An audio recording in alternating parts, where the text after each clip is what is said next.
Very brief excerpt from the report of the Air Force's Scientific Advisory Board, which they made recently upon completing a detailed review of the subject of UFO. This is a statement. The committee concluded that in the 19 years since the first UFO was sighted, there has been no evidence that unidentified flying objects are a threat to our national security.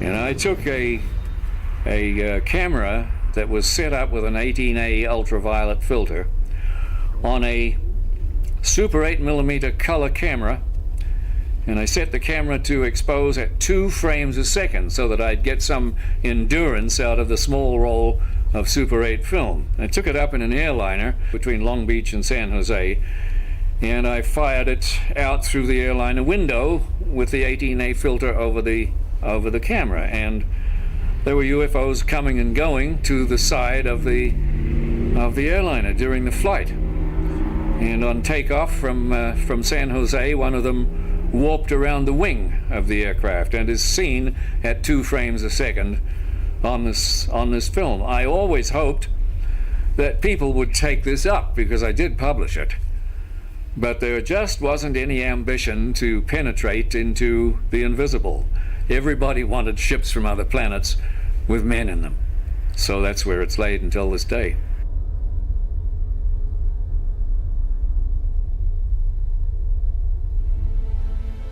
There are 3 events in UFO history that have made this motion picture possible. In the 1950s, Trevor James Constable unlocks one of the mysteries of UFOs. With the aid of infrared photography, he discovers the fact that some UFOs are invisible. By using infrared film in his cameras, he discovered UFOs that exist in a light spectrum that cannot be seen with the naked eye or photographed with conventional cameras. This opens a whole new aspect in the documenting of UFOs, and his discovery reveals some UFOs may be living creatures. He calls them critters. In 1994, Jose Escamilla discovers a phenomena called rods, a life form invisible to the naked eye that we had never seen before. He also develops a technique for filming these life forms that exist in the realm of the very fast. He calls it sky fishing, using high-speed shutter settings on camcorders. In 1995, NASA stops airing live broadcasts from shuttle missions after UFO footage has been made public, creating a controversy about how much NASA really knows about their existence. Looks like you got an object right in front of you, Mark. Can you look out there? I'm not sure what you're talking about. Never mind. That same year, Martin Stubbs begins recording what will be 5 years and over 2,500 hours of uninterrupted live broadcasts from NASA's own downlink. Today, we have digital camcorder technology that enables us to capture UFOs in full color, high-resolution video. Invisible UFOs can now be captured in broad daylight by anyone. 2 camcorders of the same make and model are set up side by side.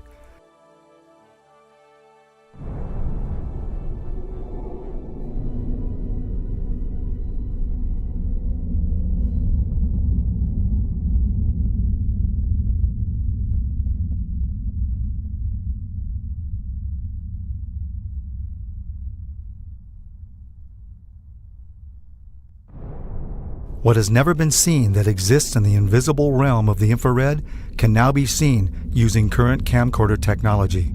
Within 15 minutes total that we saw the first group go by. it makes it all worthwhile when you're out there getting cold and a sore neck, looking up and just thinking if more people could do this.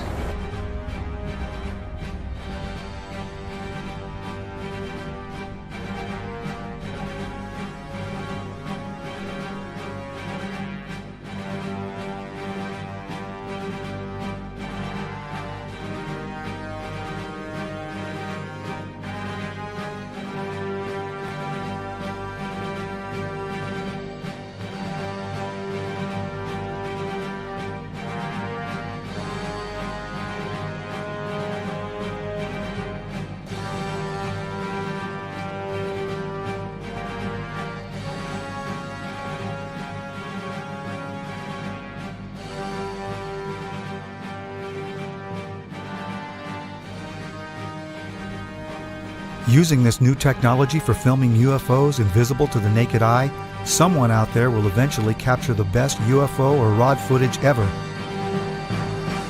UFO research, however, is only a part of the story.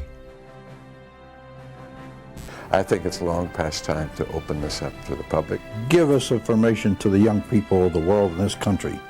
They want to hear it. They want it. Give it to them. Don't hide it and tell lies and make stories. They're not stupid. Eventually, there's going to be something happen that will make all of them have egg all over their face, and they're going to have to admit that they haven't been truthful at all.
The nations of the world will have to unite, for the next war will be an interplanetary war.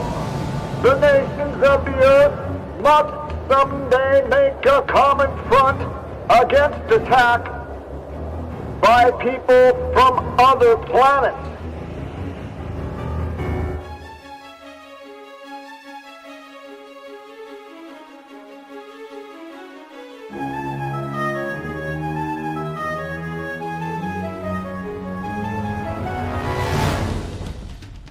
Anti-aircraft guns went into action against unidentified aircraft in the Los Angeles area, ordered by the 4th Interceptor Command at 2:25 a.m.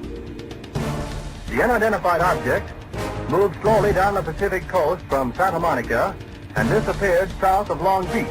Searchlights closely followed the object down the coast and kept it centered in their glare. Shells frequently could be seen bursting near the object, but none appeared to hit it. The shooting stopped about 3:30 a.m. Approximately 20 minutes after the firing died down, the ship returned and headed westward from Long Beach toward Santa Monica. The guns went into action again, hurling round after round of shells at the object. The second barrage appeared to be closer to downtown Los Angeles, since watchers could hear the concussion of the guns more clearly, and the flash of bursting shells was brighter. Then the ship disappeared for the second time over the ocean. We return you now to CBS in New York. That was Byron Palmer on the West Coast.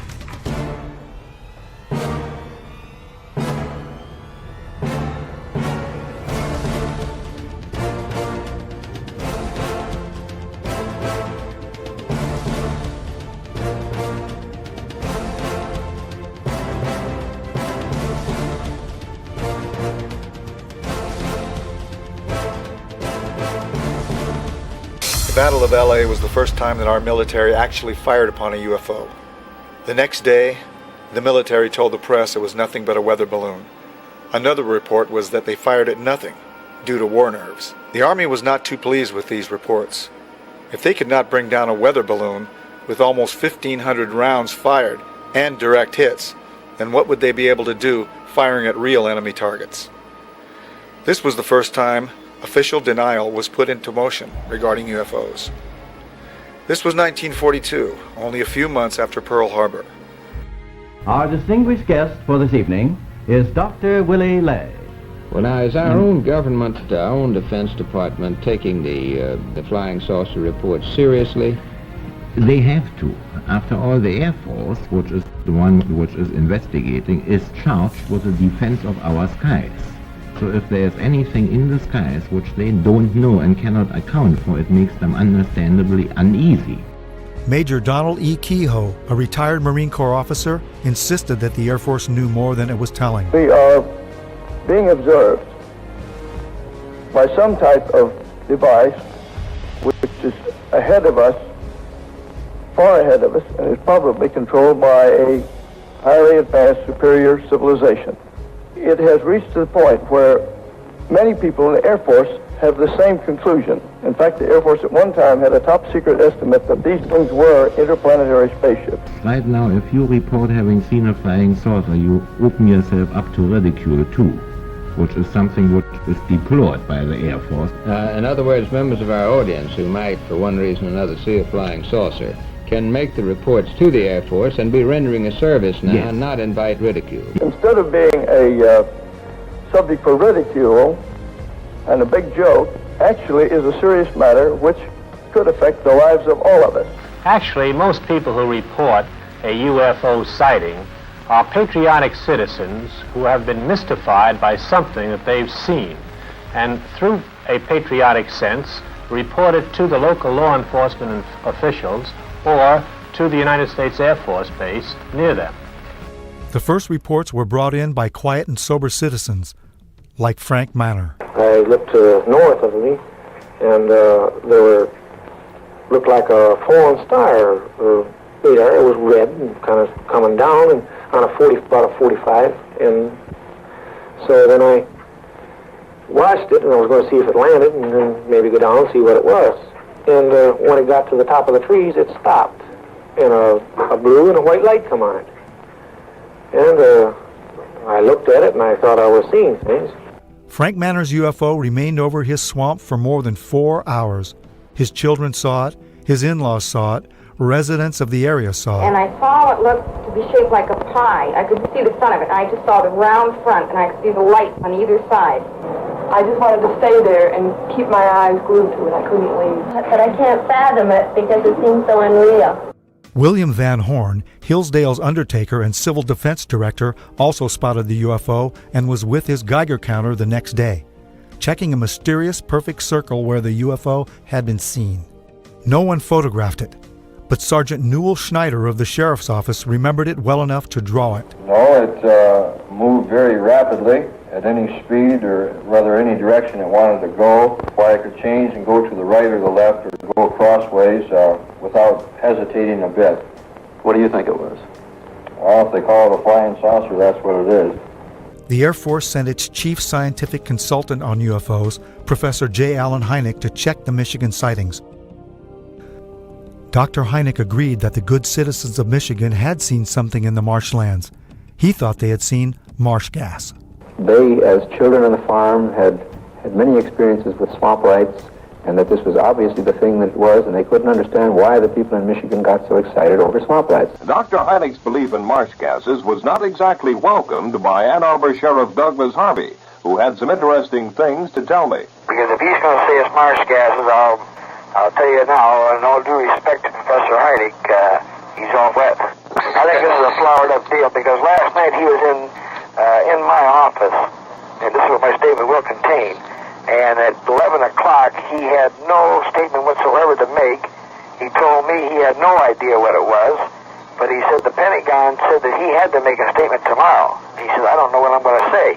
I see. So overnight he comes up with this theory. Right now, if you report having seen a flying saucer, you open yourself up to ridicule. Well, you can look at here. Look, beer bottles thrown. Look at my windshield. What would you think if somebody was throwing beer bottles at your house, standing out in the middle of the road screaming, you nut, you're fantastic, and all that? What would you think? You open yourself up to ridicule. Are you sorry now that you did tell people what you saw? Yes, I am. I'm sorry, because not that it's not the truth, but it's just the idea, the reaction of the people. They think you're a nut. Tell you the truth, that's just what they figure you are. And I'm not going to take it no more. I don't want nobody down in here. I just leave me alone. You open yourself up to ridicule too, which is something which is deplored by the Air Force. It's deplored by the Air Force. It's deplored by the Air Force. And if the thing lands right there by that pump, I'd never say a word. And he got out and talked to me. I wouldn't tell nobody. That's just the way I feel. I'm bitter and disgusted in the whole matter. According to the United States Air Force, in following a policy which is set probably fairly high in the Pentagon, there are about 250 or 300 extremely incompetent airline and military pilots in this country. The airlines let them continue to fly even though they have reported UFOs. The Air Force has been accused from time to time of hiding information about UFO. What do you have to say to that, Colonel Taffy? Well, these charges are absolutely untrue. We have not been hiding anything. Now, this is not an attack on the Air Force spokesman or the project spokesman. They are simply following orders to explain away all UFO sightings as quickly as possible when they become public and deny that UFOs really exist. UFOs were fairly new, and even though there had been sporadic reports throughout the late 1800s and early 1900s, they were simply nothing to worry about. Flying saucers had been reported and photographed worldwide. They were not an issue because the sightings, although seen by pilots and close to Army bases, did not seem to pose any kind of threat. They were simply passed off as strange lights or sightings of atmospheric and weather anomalies by untrained civilians who were seeing things that were easy to explain. After the attack on Pearl Harbor, it became apparent that our military needed to control who or what flew into our airspace. Radar was the newest technology for detecting anything in our skies that was not acknowledged to be our aircraft.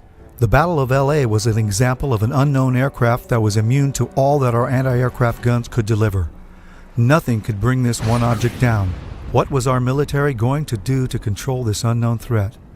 What would happen if the public found out these things were real and there was nothing we could do to stop them? The only solution was to deny that there was any kind of threat from something we had no control over, something we could not stop. The solution included an official denial that would last over 60 years. The Air Force and the CIA hired and commissioned the top astronomers, scientists, and experts of those times to become the authorities on the subject of UFOs. These experts appeared on national radio and television and gave the naive, gullible, and patriotic public the myth about UFOs. Astronomer Thornton Page was on a CIA committee that investigated UFO reports in 1952. Its conclusion? No evidence of UFOs. Even highly regarded astronomer Carl Sagan was placed by the Air Force as a consultant on a scientific panel to deny the existence of UFOs. The official Air Force reply was that there was no cover-up, and there were no flying saucers from outer space. I would like to close by reading a very brief excerpt from the report of the Air Force's Scientific Advisory Board, which they made recently upon completing a detailed review of the subject of UFO. This is a statement. The committee concluded that in the 19 years since the first UFO was sighted, there has been no evidence that unidentified flying objects are a threat to our national security. This was to become the greatest story ever denied.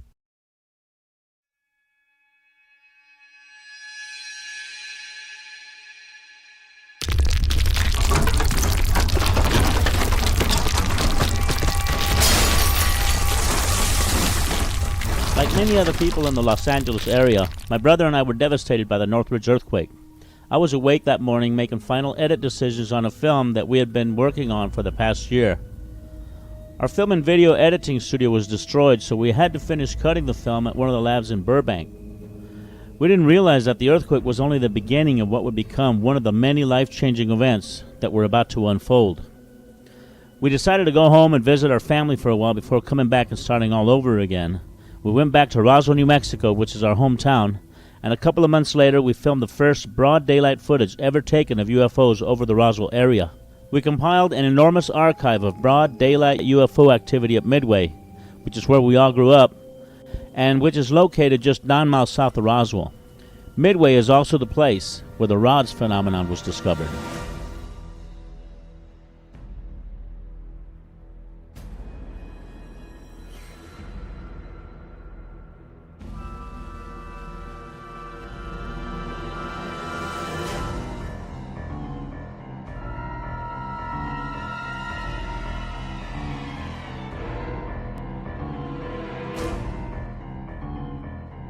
You can see a rod coming in, and it's coming in like this outside of the water, and you see it hit the water, leaves a bubble trail, and enters. And there's about 3 or 4 of them that just zip by, and they're going just as fast as rods do in the sky.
The rods are just one part of an enormous panorama of life that is veiled from normal human sight.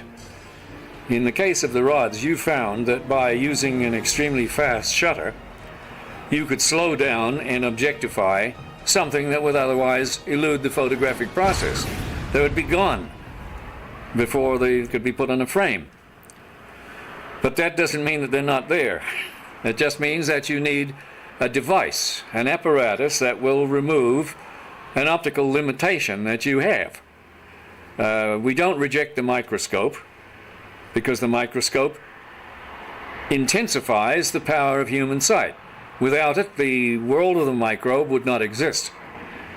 But that wouldn't alter the fact that our entire environment, our entire living scenario, is really conditioned upon what happens in a domain that we cannot see directly.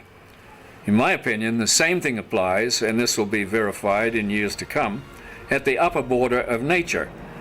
But I realized at this point that it's very secret, that it was kept secret, because I asked him, what are you going to do with this piece of information? And he said, we always airbrush these out before we sell them to the public. So they're pesky little creatures appearing on this photograph they wanted to get rid of. This is a fact of the matter. We were really not sure after John flew whether or not there were critters, living critters out there somewhere. Critters that were captured by NASA on that mission STS-75 in 1996. In all my considerable experience of the entire UFO scenario, I have never seen and never expected to see footage like that. And least of all did I expect to see it on film that, or tape that had been exposed by the government in a NASA mission.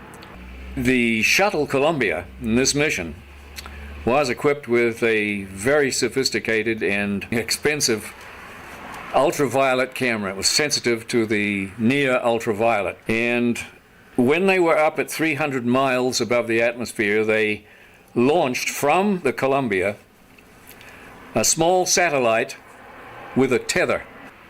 Not long after it was launched, the tether broke. We'll record steadily the whole break and coil back to the tether. Copy, Claude. We go. Again, this is a view of the satellite. Well, if it had to break, it did it in the right place. And you see on this astonishing film, you see the satellite go drifting far astern of this orbiting Columbia. The tether, which is 12 miles long, straightens out into a long white line, which you can see as plainly as could be. Columbia and the satellite now 77 nautical miles apart. Now, while this is all going on, a whole covey of UFOs, perhaps 36 of them, manifest to this ultraviolet camera, and they begin moving around, circulating, looking for all the world like something in an aquarium tank. The satellite, again, just moving into sunrise.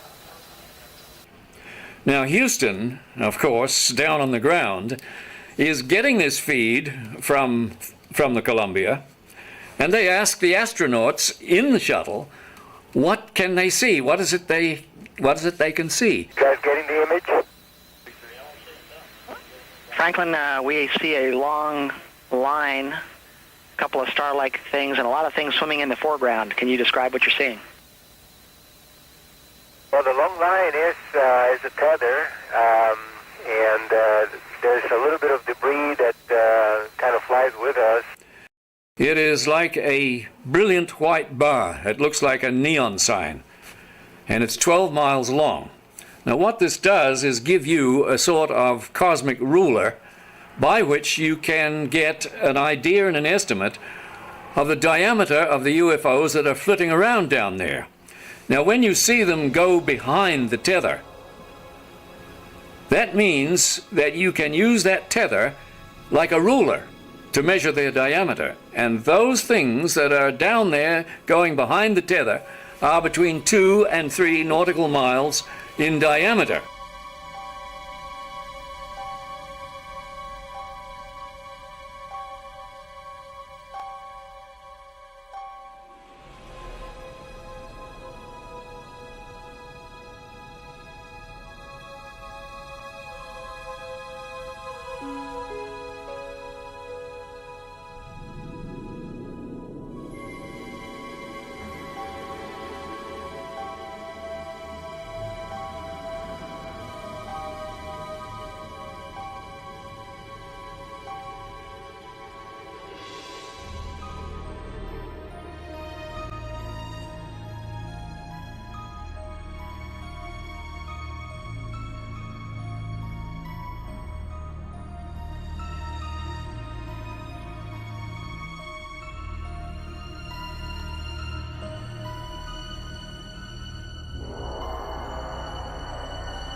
One of the things you see over and over again is you see UFOs materialize into the ultraviolet while you watch. You see them come from out of nowhere to the point where they are returning a response to the camera. You also see them dematerialize while you have them under observation. There's two of the central things that have gone on with UFOs since day one: materialization and dematerialization. It's going on in this film, 300 miles above the Earth, photographed by your government with your astronauts superintending the whole thing. Charlie, completely unzoomed, and you see the full extent of the tether. Columbia, Houston, that's a much better view, a lot more contrast.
It's not an infrequent occurrence out there.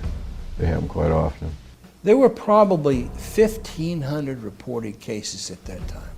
I have over 3,000 cases now. They estimated 100 yards from the left wing was this 100-foot disc. And the strength of the signal was as strong as the surface contact on the water of an aircraft carrier.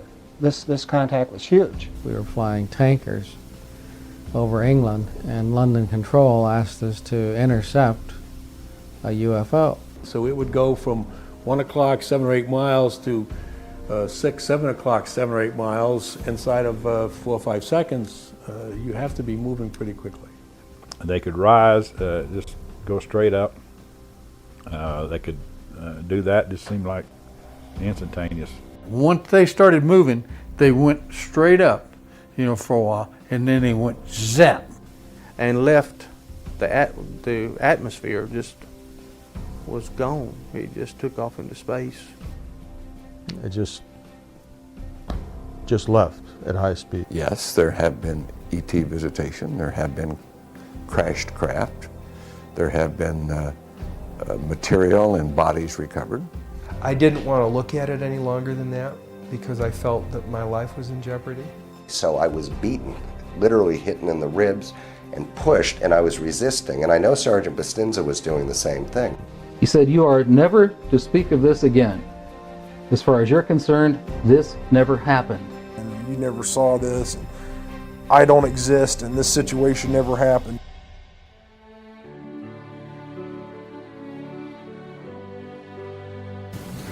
We are here today to disclose the truth about a subject that has been ridiculed and questioned, denied for at least 50 years. The reason we are coming forward now is that we are asking for the U.S. Congress and for President Bush to move towards an official inquiry and disclosure on this subject.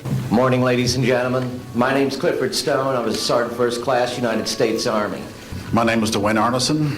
I served 26 years as a communication electronics officer in the U.S. Air Force. My name is John Callahan. I'm a retired FAA employee. I was the division manager for the Accidents Evaluation and Investigation Division. My name is Don Phillips. I was in the United States Air Force and had worked with certain intelligence agencies of the United States government. These are people who have been inside the CIA, NSA, NRO, Air Force, Navy, Marines, Army, all divisions of the intelligence and military community, as well as corporate witnesses, contractors to the government. My name is Dan Willis. My name is George Filer III. My name is John Maynard. My name is Donna Hare. My name is Carl Wolf. My name is Harlan Bentley. My name is Mark McCandlish. And these are folks who have been involved in so-called black budget or covert unacknowledged projects. These unacknowledged special access projects are taking in at least $40 to $80 billion per year. And they are sitting on technologies that can change the world forever. My name is Charles L. Brown. My name is Michael Smith. My name is Robert Solis. My name is Carol Rosin. I have had grown men weep who are in the Pentagon, who are members of Congress, and who have said to me, what are we going to do? And I'm prepared to tell the story in front of Congress, and it is the truth. And I will testify under oath before Congress that what I'm saying is the truth. I'm prepared to go to Congress, to swear before Congress that everything I've told you people and everything that is here is the truth. These men and women have come forward and they have their credentials, they can establish who they are, and they have been first-hand witnesses to some of the most important events in the history of the human race. I'm willing to testify to the truth of all these matters that I've spoken about this in front of Congress under oath.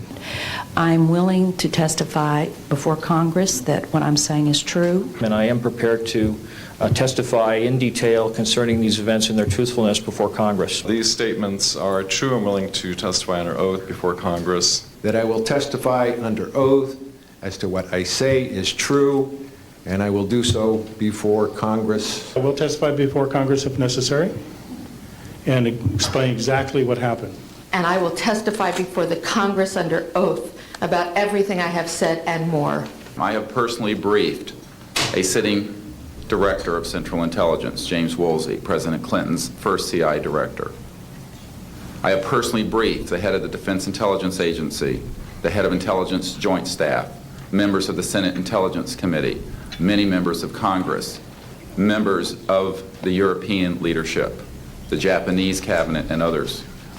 And what I have found is that none of them are surprised that this is true, but they are uniformly horrified that they have not had access to these projects. A lot of people talk about conspiracies over a shadow government. I'm willing to testify before Congress that these black operations do exist. I nearly became part of it. But I saw the light, I think. Or was it? And I got out. And that's it. We have to disclose what we know. And I am willing to testify before Congress under oath, or before any other organization, that what I witnessed was true.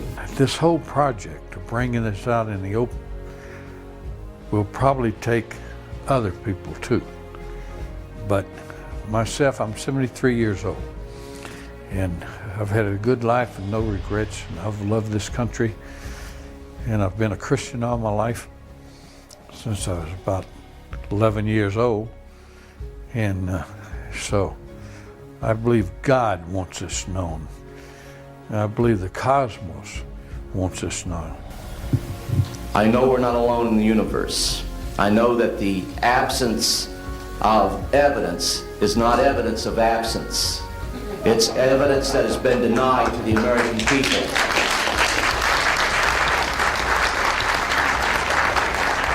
I stand before you today in my almighty God, and I tell you this. If Congress calls me in and says, will you testify in detail what you know, I stand here today prepared and ready to do just that. Governments must never lie to the people.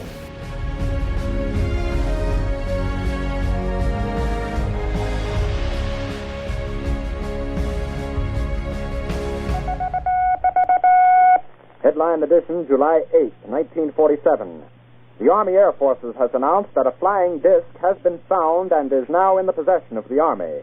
Army officers say the missile, found sometime last week, has been inspected at Roswell, New Mexico, and sent to Wright Field, Ohio, for further inspection.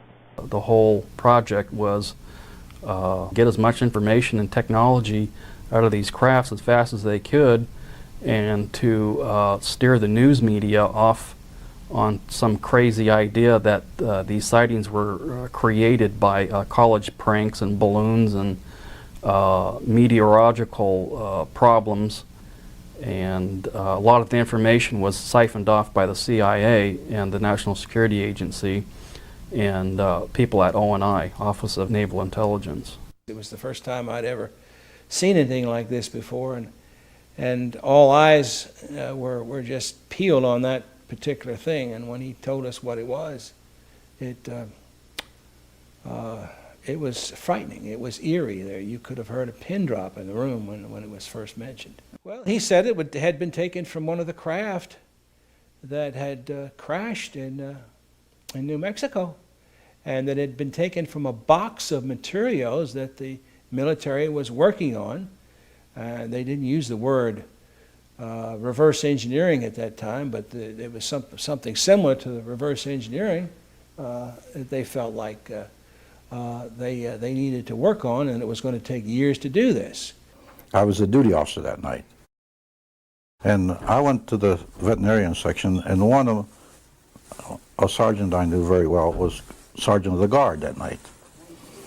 I told him, Sarge, how's everything around here? And he said, fine, sir. I told him, you know, they told me to be careful to watch this area because you have a sense of something sensitive here. He said, you want to see it, sir? I told him, yeah, let's go look. And I knew this sergeant very, he was a master sergeant. I went back, and there was 5 crates there, like 5 or 6, I think it was 5. I lifted one up, and here's this body there and floating in fluid. First I thought it was a child because it was small. Then I looked at this head and all right away, and this was only happened in a matter of seconds.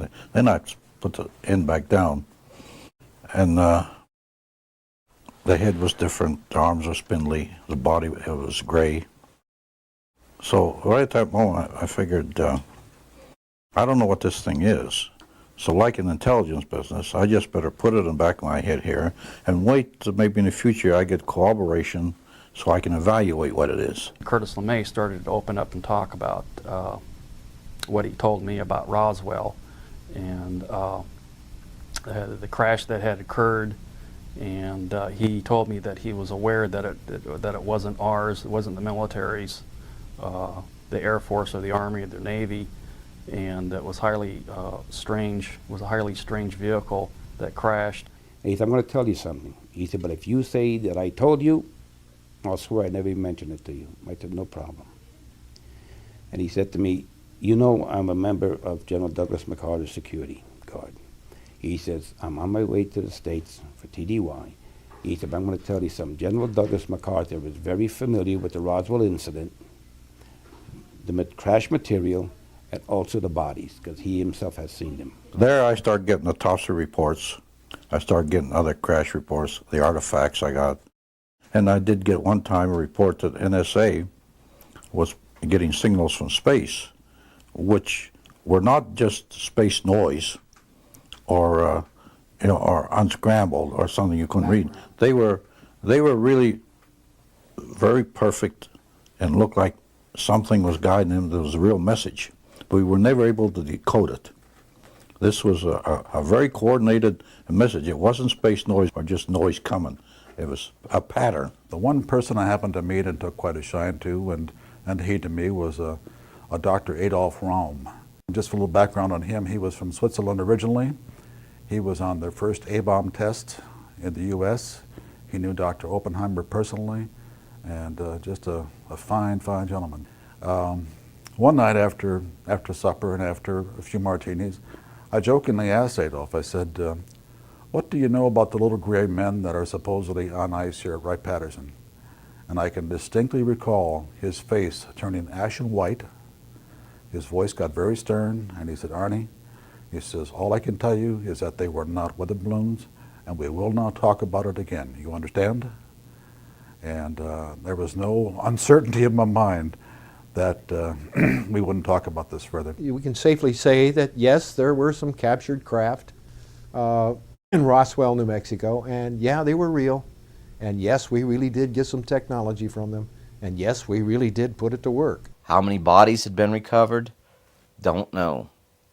How many crashes have occurred in which we only got debris from because they came and did their recovery before we got there? Don't know, but it has happened. It has happened.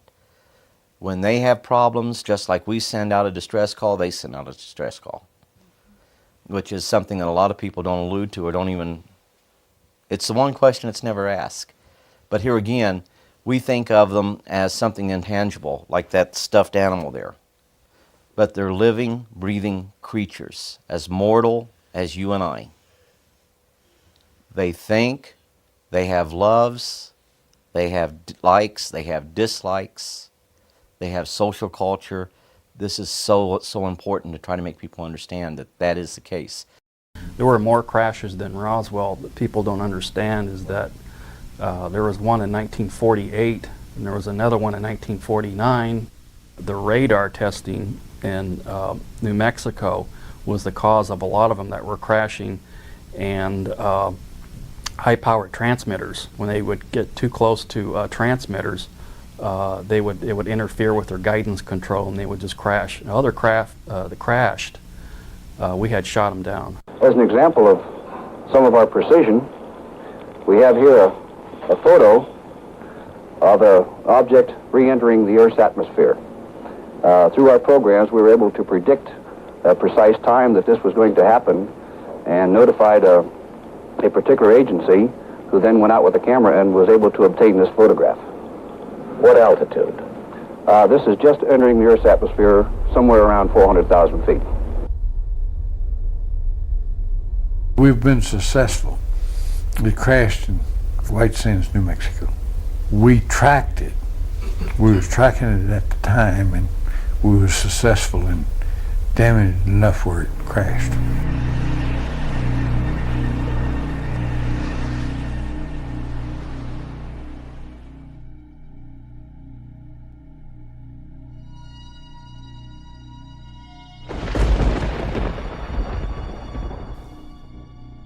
I can verify, corroborated by the people that I have worked with and do work with now.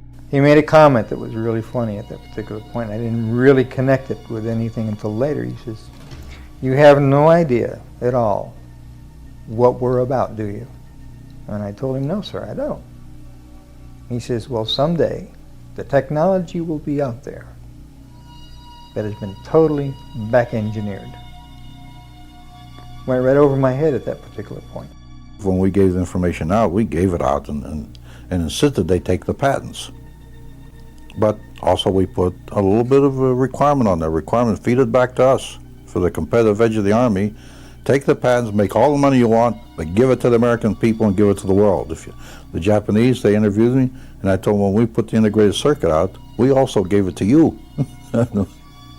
He also had fiber optics laying there. They didn't know what these things were. They figured they were wires of some sort, but didn't know how they operate.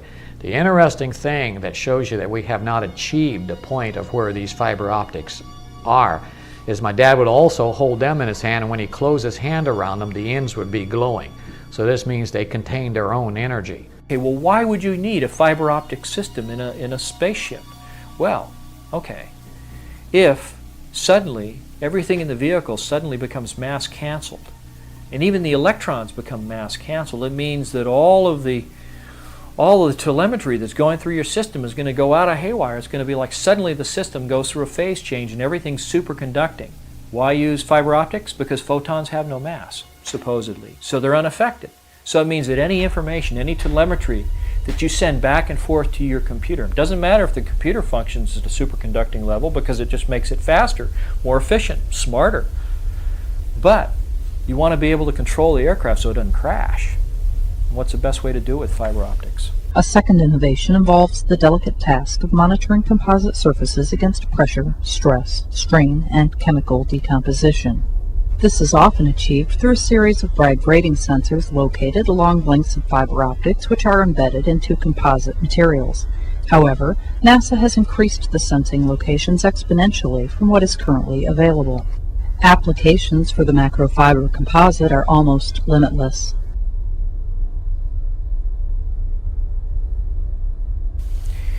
They had a big black curtain that divided the hangar into two different areas, and that behind these curtains was another big area, and inside this area they had all the lights turned off, and they go in, they turn the lights on, and here are 3 flying saucers floating off the floor. No cables suspended from the ceiling holding them up, no landing gear underneath, just floating, hovering above the floor. Deanne Divis with United Press International. Could you please address the vehicle that there was a drawing displayed of?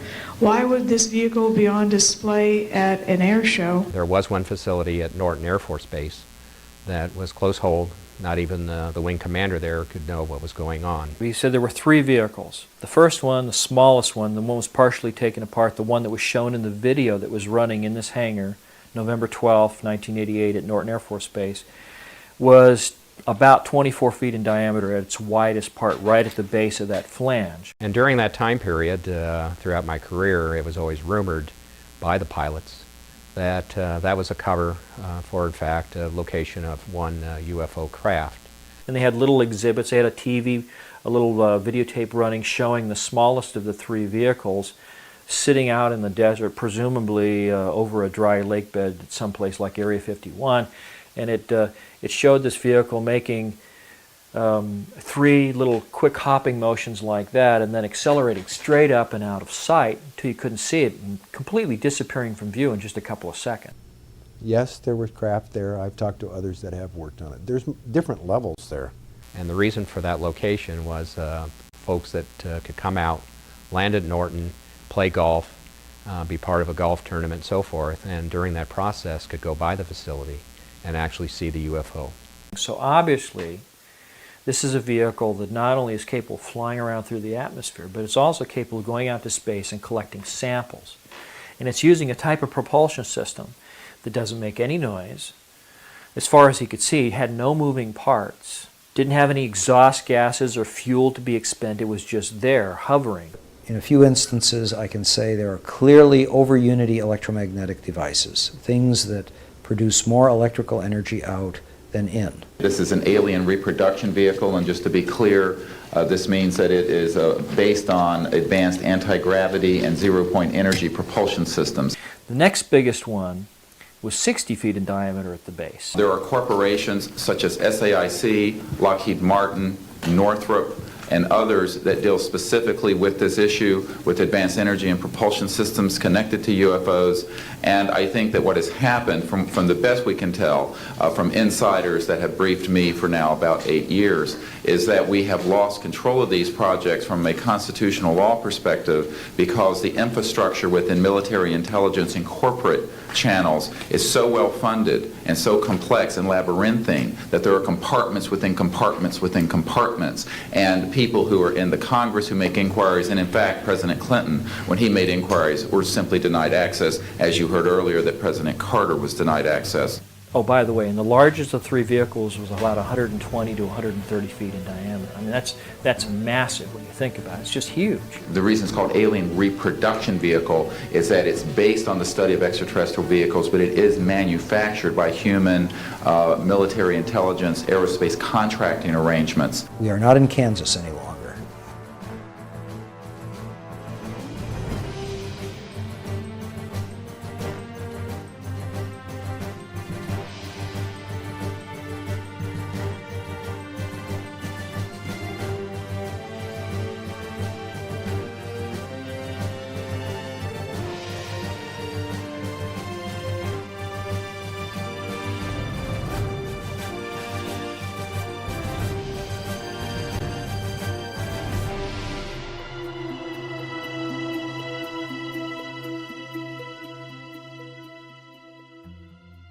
Brad said that in this exhibit at Norton Air Force Base that a three-star general said that these vehicles were capable of doing light speed or better.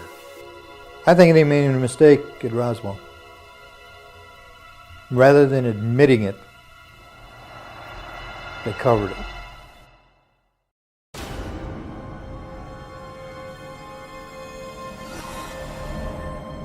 Gemini 7 here, you're 98. Last clear, 7, go ahead. Approaching at 10 o'clock high. This is Houston, say again, 7? I said we have approaching at 10 o'clock high. Roger. Gemini Control here again. The reference in that conversation was bogey. It was Borman who reported sighting the bogey. This is Gemini Control Houston at 4 hours, 24 minutes into the flight.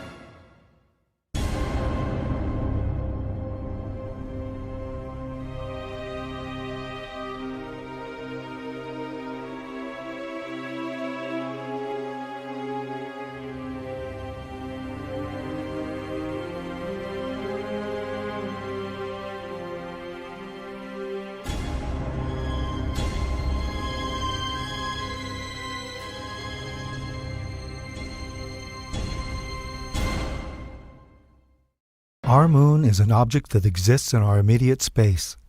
For years, there have been anomalies recorded such as mysterious lights, flashes, and objects that have been seen by astronomers here on Earth. NASA released a compilation of these recorded reports prior to the first moon mission. In 1962, Carl Sagan spoke on the possibility of discovering alien artifacts on the moon, stating that forthcoming photographic reconnaissance of the moon from space vehicles, particularly the far side, might bear these possibilities in mind.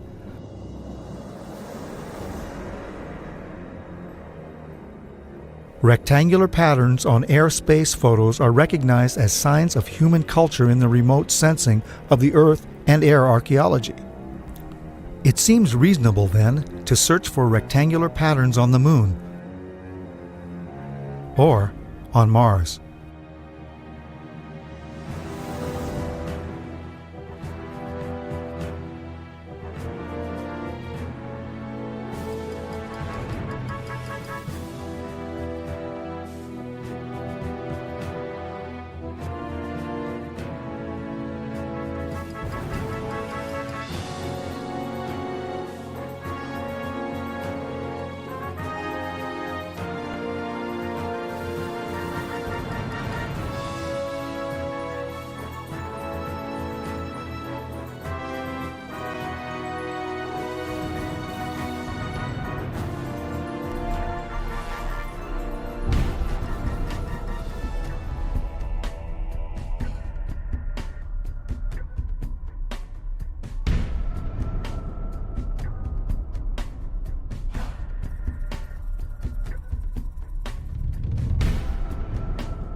I walked into the photo lab in the restricted area, and this was between missions.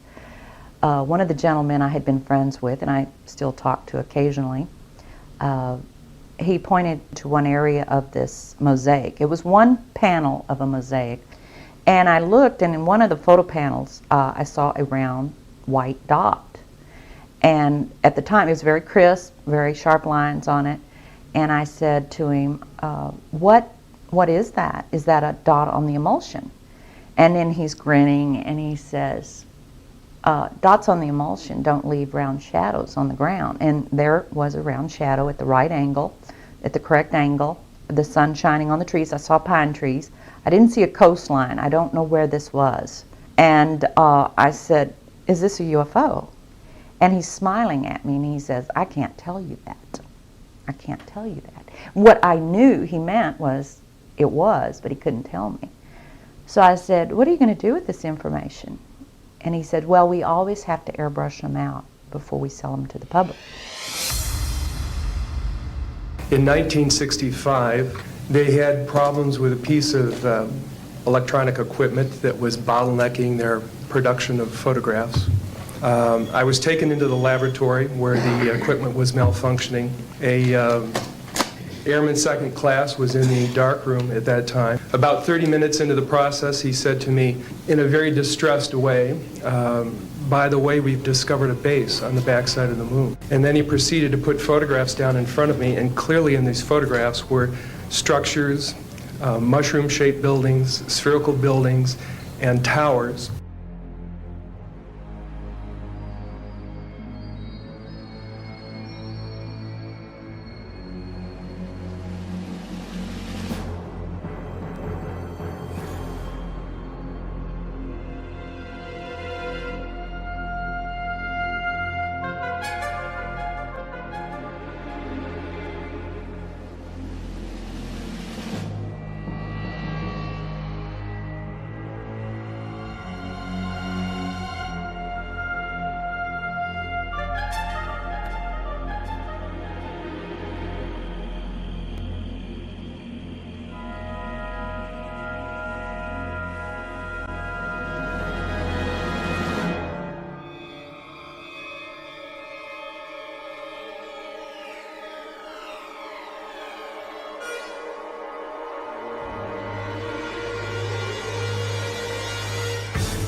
In 1959, the U.S. Army completed a plan for a manned military outpost on the moon.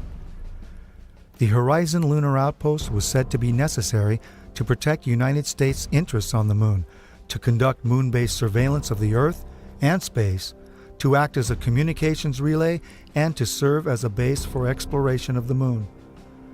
The permanent outpost would cost $6 billion and become operational in December 1966 with 12 soldiers. The base would be defended against Russian overland attack by man-fired weapons. The Apollo program began only 2 years after the Horizon report, but a moon base would not have been established earlier than the 1970s. During the discussion of UFOs, the question ultimately is going to come up, can any government keep secrets, let alone the U.S. government? And the answer to that is unequivocally yes. People in high-level government have very, very little, if any, information, valid information about this. Most have no more knowledge than the man in the street. There's always been what they call the need to know. They keep pretty much each organization an island unto itself. I looked at him and I was pretty startled because I'd worked out there several years and never seen anything like this, never heard of anything like this. I had a top secret crypto clearance, and I could go into areas where my commanders, some commanders could not even get in. He was a civilian, but had done a lot of work with NASA on a lot of committees and what have you. And I think his problem was the fact that he hadn't heard about this. They can't get in there because they don't have the need to know, even though they have the same clearance as the guy that gets to go in there. He knew that he was very important because he was on a lot of committees in NASA. And since he was very important but hadn't heard about this thing, this couldn't be true. The UFO secrets can be kept secret from other people who have the same security clearance. And then he said a very curious thing. I wouldn't believe it even if it was real. This is a direct quote from his email to me. I would not believe this even if it was real. And the truth is, they have hidden things like UFO and extraterrestrial information from us for years. Not just the current era, but back before the 1900s. There's about 38 levels above top secret. The highest is cosmic. That's, okay, I'll tell you right now, that's UFOs, aliens, and particleization. Now, like you heard a while ago, there's only probably about 25 people in the world that know things that are known at that level. No president has had that level, has ever been cleared for that level. Eisenhower was the closest. Eisenhower wanted somebody to be in charge. He tried the CIA director, and it didn't work. CIA was working primarily for itself. Most of the intelligence directors of the services were working for themselves. What happened was Eisenhower got sold out. I think that he realized that all of a sudden this matter is going into the control of corporations. He realized that he was losing control. He realized that the phenomenon of whatever it was that we were faced with was not going to be in the best hands. As far as I can remember, that was the expression that was used. It's not going to be in the best hands. He had our best interest in mind and was a very loving person. And what I love about this family too is we're very humble. He grew up on a farm, felt this calling. His family didn't necessarily agree with him, and just rose into the position he was in, became a 5-star general. And it wasn't really a part of the fabric of the global elite. He was fighting against that false power structure. In the councils of government, we must guard against the acquisition of unwarranted influence, whether sought or unsought, by the military-industrial complex. The potential for the disastrous rise of misplaced power exists and will persist. We must never let the weight of this combination endanger our liberties or democratic processes. We should take nothing for granted. Only an alert and knowledgeable citizenry can compel the proper meshing of the huge industrial and military machinery of defense with our peaceful methods and goals. And so it was organized under the name, the NRO. You couldn't mention NRO. NRO, National Reconnaissance Office. Basically run by the Air Force. The Reconnaissance Office, from my understanding of people that I've had contacts with since I retired, has taken on a lot more responsibility, particularly towards UFO and extraterrestrial activities. You could say that they picked up where Blue Book dropped off. If you're on that level, there's an organization worldwide called ACIO. That's Alien Contact Intelligence Organization. If you pay your dues and you follow the rules, you can benefit, your government is allowed to benefit from that organization's information. Henry Kissinger headed some sort of a study group back in the 50s to study the ramifications of this information if it had leaked through a credible source. In fact, Jimmy Carter was not brought into the loop. They, for some reason, the group, the control group, they don't trust the guy for some reason. They don't trust Jimmy Carter. They were afraid that he would come out and make statements, blanketed statements to the news media. I was contacted by Ms. Marcia Smith, who was the director of the Science and Technology Division of the Congressional Research Service. She asked to meet with me, and I met with her, and she informed me that President Carter, upon taking office in January of 1977, held a meeting with then the Director of Central Intelligence, who was George Bush Sr., and demanded that the Director of Central Intelligence turn over to the President the classified information about unidentified flying objects and the information that was in the possession of the United States intelligence community concerning the existence of extraterrestrial intelligence. This information was refused to the President of the United States by the Director of Central Intelligence, George Bush Sr.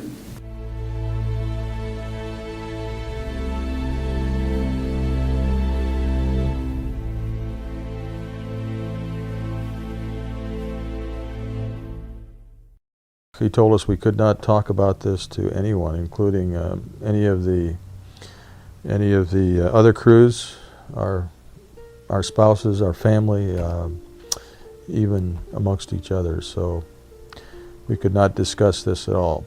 In the military, they do ridicule you, because I was ridiculed a few times. I was told I would never make Master Sergeant. I was on orders for tech, but I was told I would never make Master Sergeant if I brought this crap up again.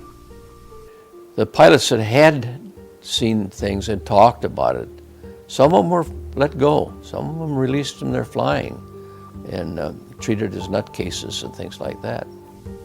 At times I used to carry nuclear weapons. In other words, I was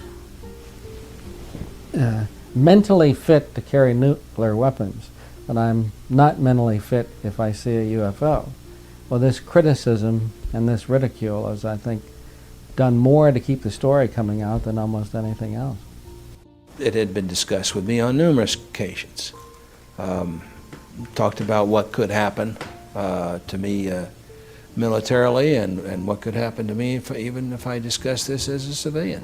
That subject just was dropped. It just wasn't discussed.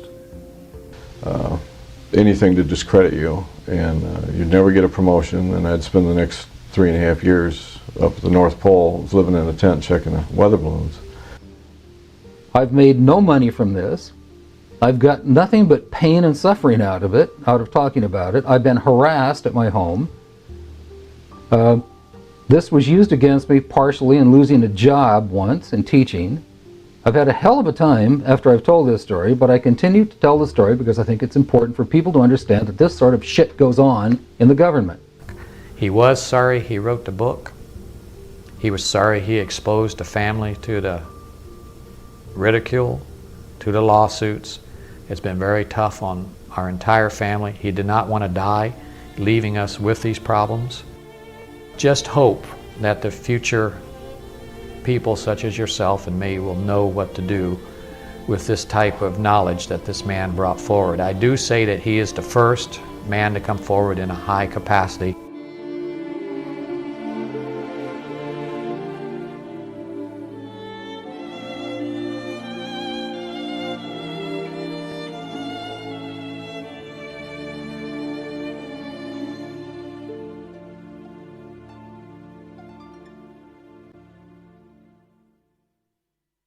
Measures have been taken by agencies to terminate people who appear to be inconvenient or troublesome through knowing too much. I would go interview people that claimed they had seen something and try to convince them they hadn't seen something, or they were, hallucinating or something. Well, if that didn't work, another team would come in and give all the threats and threaten them, their family, and so on and so forth. And they would be in charge of discrediting them and make them look foolish or so on and so forth. Now, if that didn't work, then there was another team that put an end to that problem, one way or the other. Secretary of Defense Forstall was the first real powerful known person that was eliminated because he was going to release the information. And nobody has ever paid for that crime. That crime has never been really thoroughly investigated by forces to see what happened to him. But most people know that he was thrown out the window of the hospital, and he wasn't killed by being thrown out the window, but he never got up alive. He was talking about being erased. And I said, man, what do you mean erased? He said, yes. He said, you will be erased. I said, how do you know all this? Or something to that effect. And he said, I know. He said, they'll go after not only you, he said, they'll go after your family. Now, those were his words.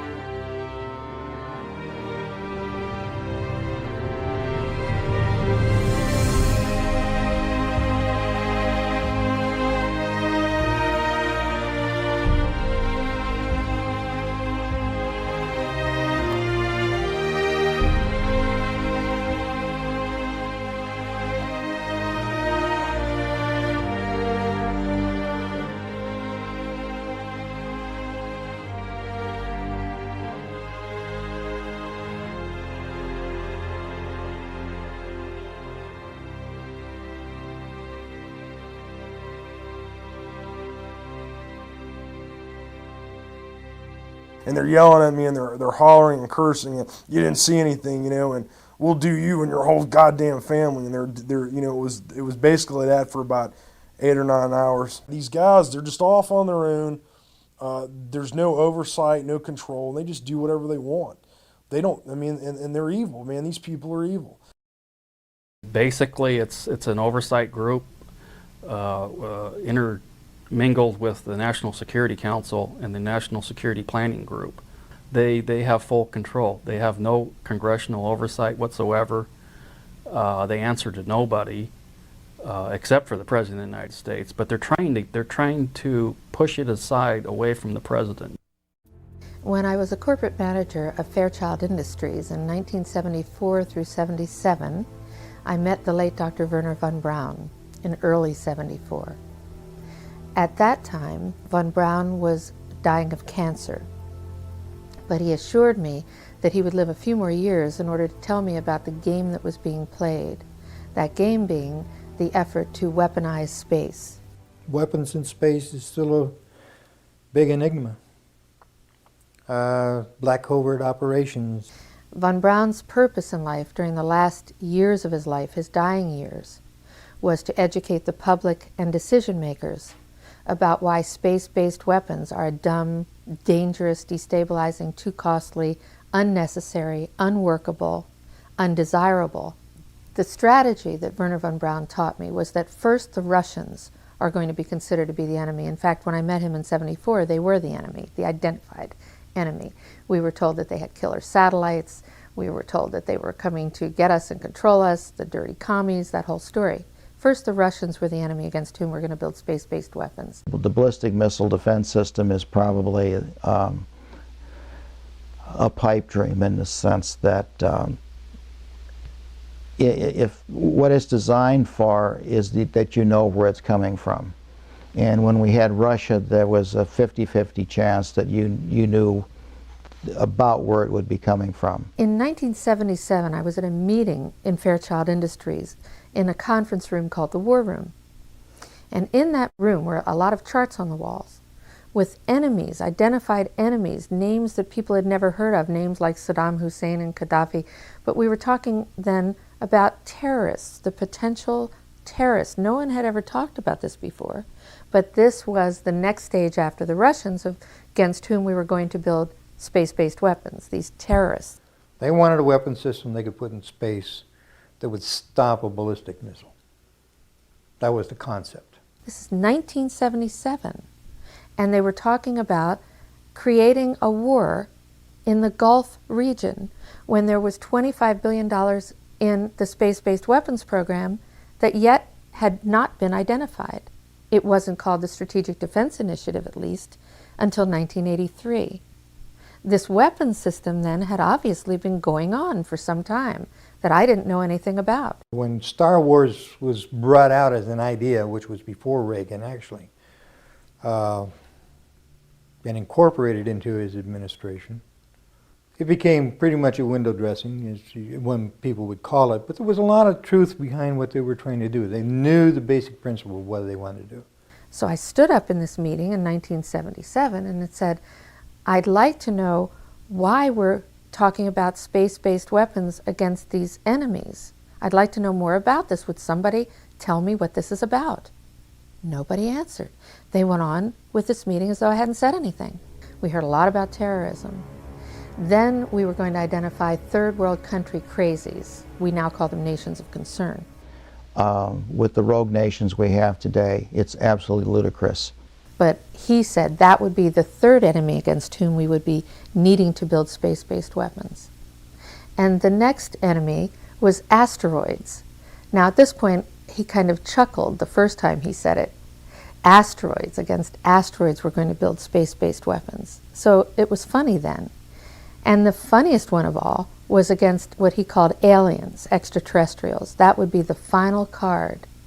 And over and over and over, during the 4 years that I knew him and was giving his speeches for him, he would bring up that last card. And remember, Carol, the last card is the alien card. We're going to have to build space-based weapons against aliens. And all of it, he said, is a lie.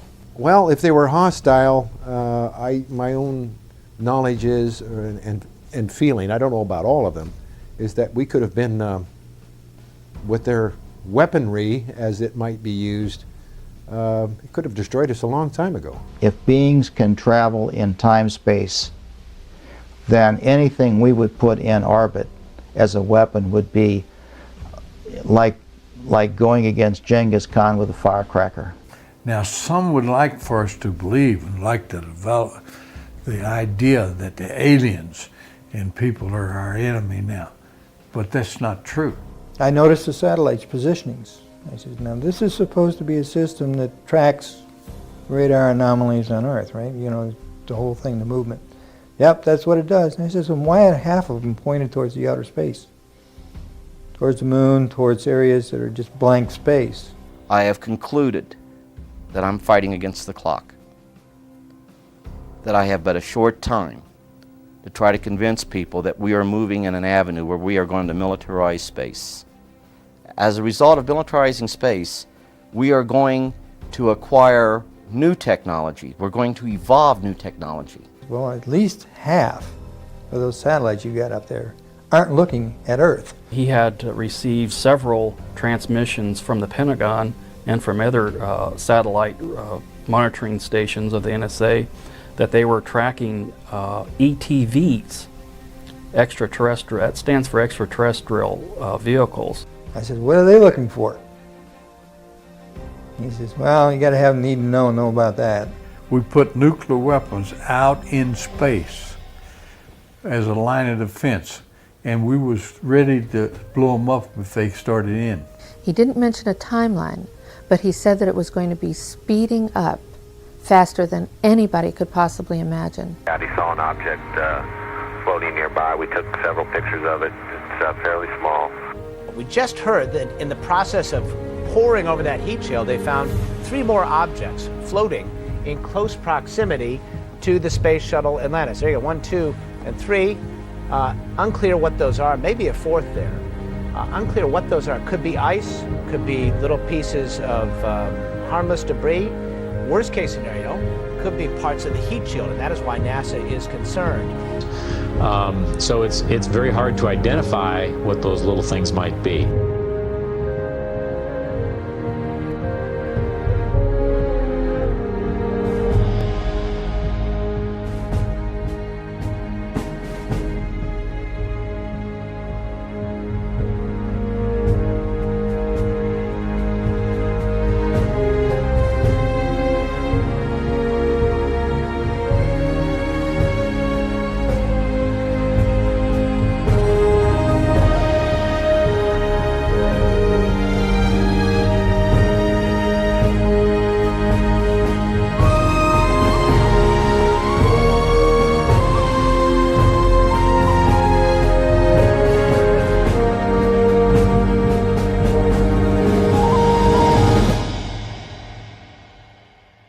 We are going to acquire new technology. We're going to evolve new technology that's going to lead us into interstellar travel. As a direct result, we will become a threat to them unless we spiritually grow also.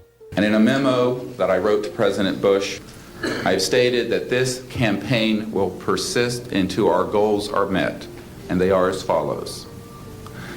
That we have open, honest hearings on the subject in the U.S. Congress, that there be a permanent ban on the weaponization of space or the targeting of any objects of extraterrestrial origin, that there be a full and complete study of classified technologies connected to this subject, specifically technologies connected to UFO and extraterrestrial vehicles, if declassified and used for peaceful energy generation and propulsion, would solve the looming energy crisis definitively. You don't need cars unless you got an internal combustion engine. Well, if you have one of these units, you know, that's about 16 inches long and about 8 inches high and about 10 inches wide, then you don't need to plug into Kit Carson, the local electric company. It burns nothing, no pollution, okay? It never wears out because there's no moving parts. In the top, our news here at 6 o'clock, an age-old dream becoming a reality. A local inventor has discovered a way, hear this, to use water to run your car. It's a major breakthrough that will no doubt make motorists happy. And as Ralph Robinson explains, the Pentagon is also showing lots of interest in this project.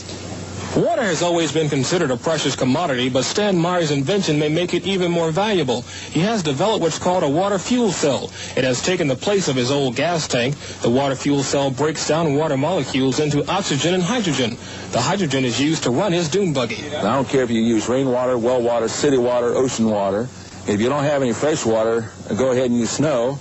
If you don't have any snow available to you, they use salt water because there's no adverse effect to the fuel cell. Meyer started working on this project 4 years ago. He's not a scientist. He isn't even a chemist. In fact, he never graduated from college.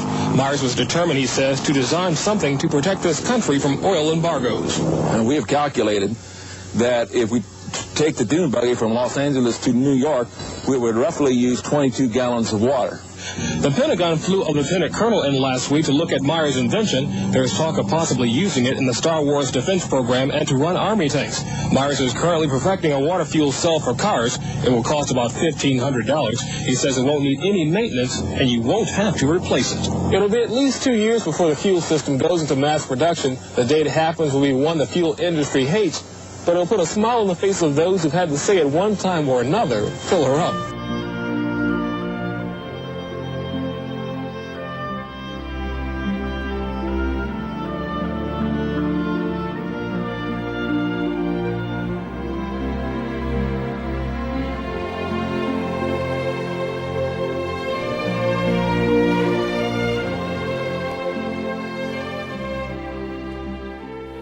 there is an enormous range of new things that have been worked up to a remarkable level in the past and then suppressed by the existing order for one reason or another. Either they're incompatible with classical ideas, or they upset strong financial interests, or whatever it may be. In the past, great things have been done by gifted humans. They are, in a sense, the vehicles of God Almighty in bringing this stuff into the world. And none of it has ever reached public use and public currency because of this dictatorship of the knowledge systems of the world. Video, and in particular projects like this one we're on now, they reveal that you can do to these seemingly ancient discoveries what was not possible or feasible 50 years ago. It was simply beyond technical capabilities, and the means of distributing what you discovered were all in the wrong hands.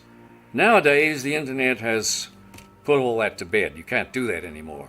You know, humanity is going to have information no matter what. So I see in the things that I know about and have been personally involved with a great horizon for producing an endless series of productions like this that will bring this stuff out of the limbo where they've been shoved and into the full light of day, where some of the bright young people who are now on the earth can make them into blessings for mankind.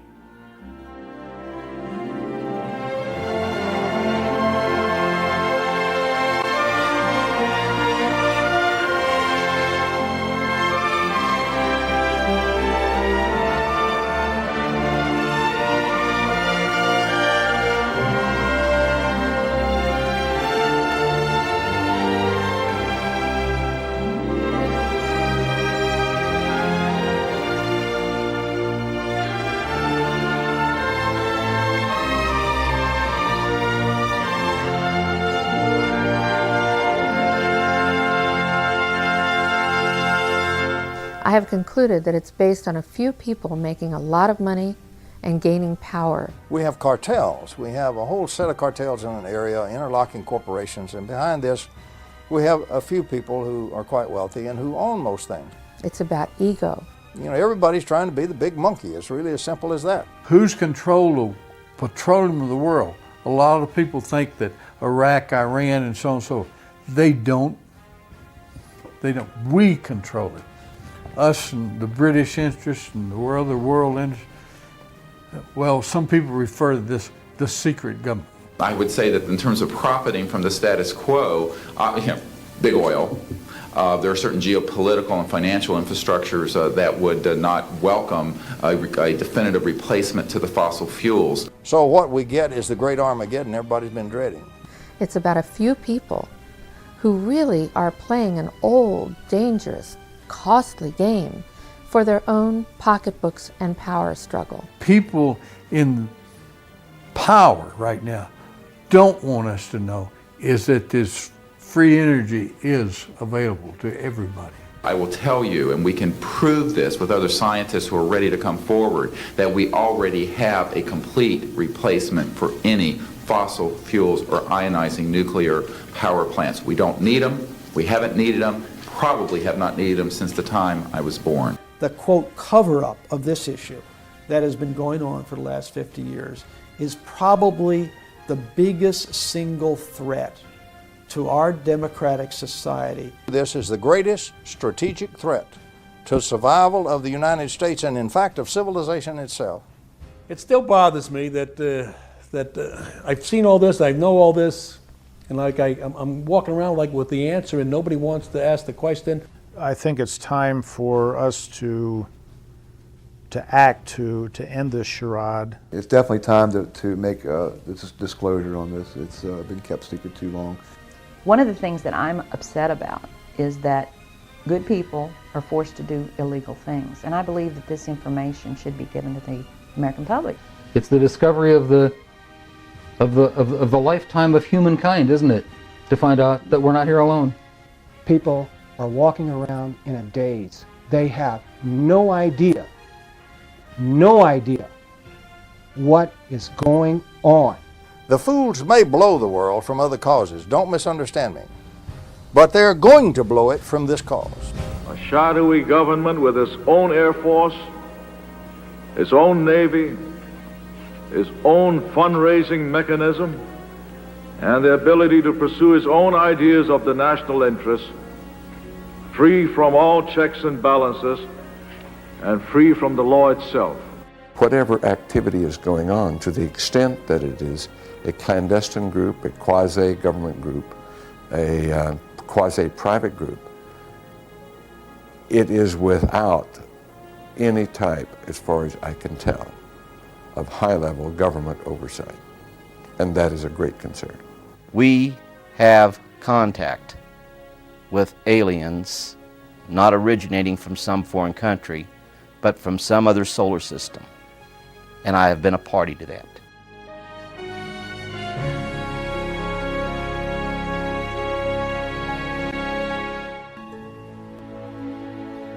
Houston, Apollo 8, over. Hello, Apollo 8. Rod's clear. Roger. Please be informed there is a Santa Claus. That's affirmative. You're the best ones to know.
Time of 7 days, 13 hours, and 17 minutes. This is Mission Control, Houston.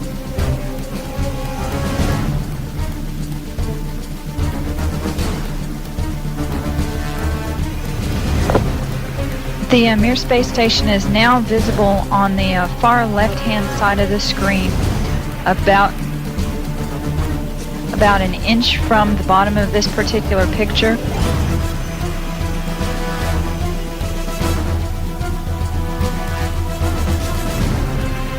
And there were also a number of shooting stars in that view. The camera has now moved to a point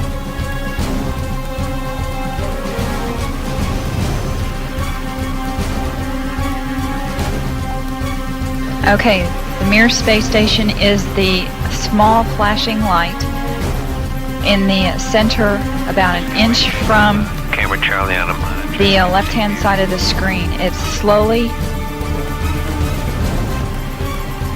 Charlie Hill on the camera. It is slowly moving closer to the left-hand side and is has a very light flashing to it. We think on the middle of the screen, way to the left-hand side.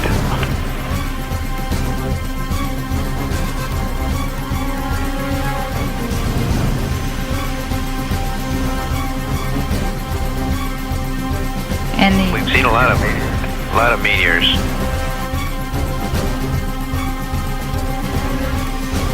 The streaks that are shooting across the screen are meteorites. In other words, shooting stars.